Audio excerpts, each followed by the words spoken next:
This is the one you go to after a heavy Friday night. Poppadoms to start with.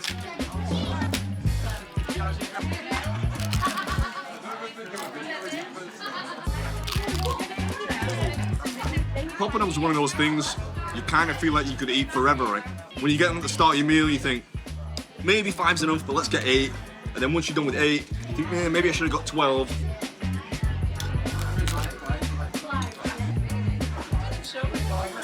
Start with the poppadoms, not only because they are traditionally a starter, but they also take the longest because they are essentially a giant crisp. I don't think I've ever had this before. This looks kind of angry.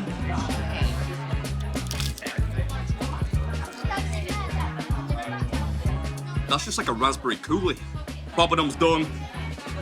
Let's get into the lamb thingy.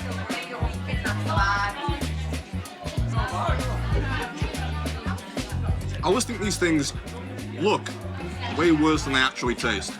It tastes delicious. This is it. This is the one you go to after a heavy Friday night.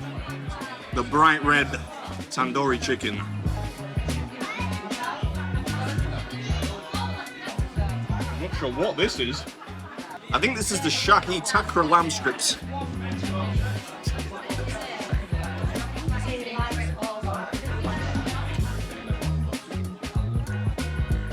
All right, most of the starters done with. Going strong,